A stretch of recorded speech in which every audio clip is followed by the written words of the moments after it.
Bonjour tout le monde. Notre projet reconnaissance faciale, réalisé par Raoui Yassine et Marzouk Saibi.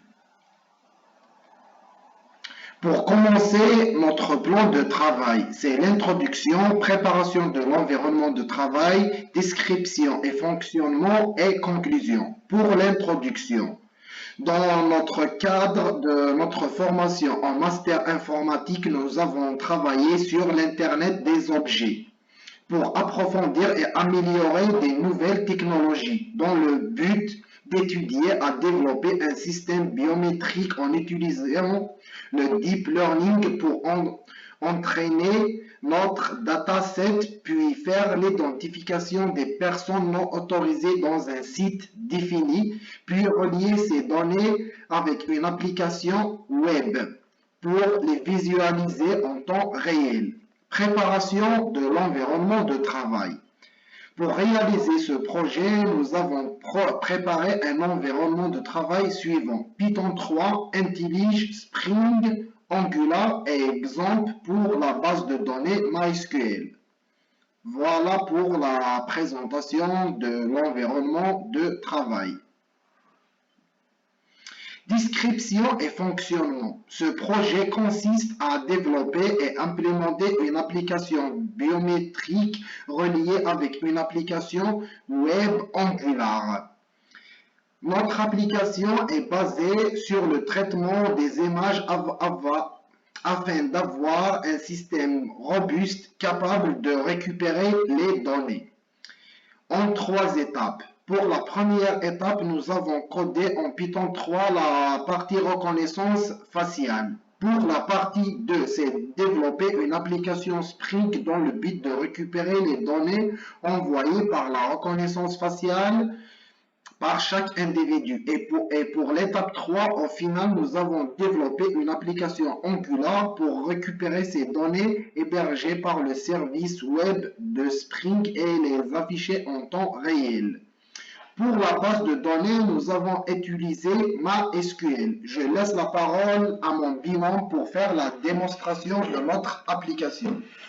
Pour vous faire une petite démonstration de fonctionnement de notre projet, je vais commencer à démarrer l'application reconnaissance faciale en tapant la commande suivante sur le terminal. Comme vous le constatez, elle capte mon visage, ainsi elle affiche mon nom. Et automatiquement, cette alerte sera sauvegardée dans la base de données, puis sera récupérée par Spring Boot pour générer un fichier JSON contenant ces données.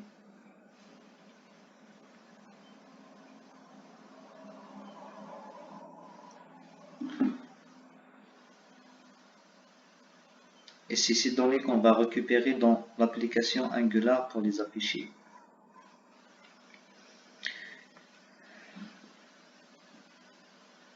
Donc pour la partie front-end, nous avons développé une application avec le framework Angular basé sur JavaScript.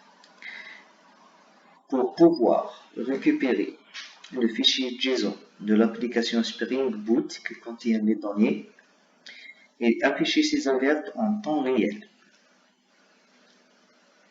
De ce fait, on affiche le nom de l'individu, la date, l'alerte, puis la photo de l'individu.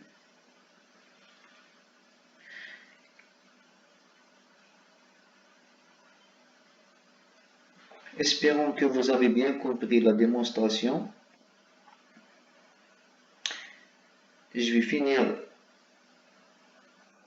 avec une petite conclusion de ce que nous avons appris lors de la réalisation de ce projet.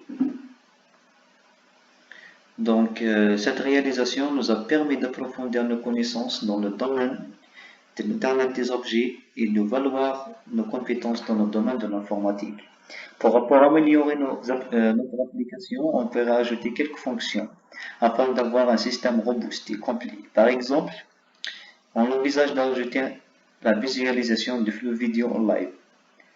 Après la visualisation des alertes sur notre application web, on peut consulter un lien qui nous mènera vers un live de la vidéo afin de visualiser le lieu concerné en temps réel et avoir plus de détails sur l'incendie.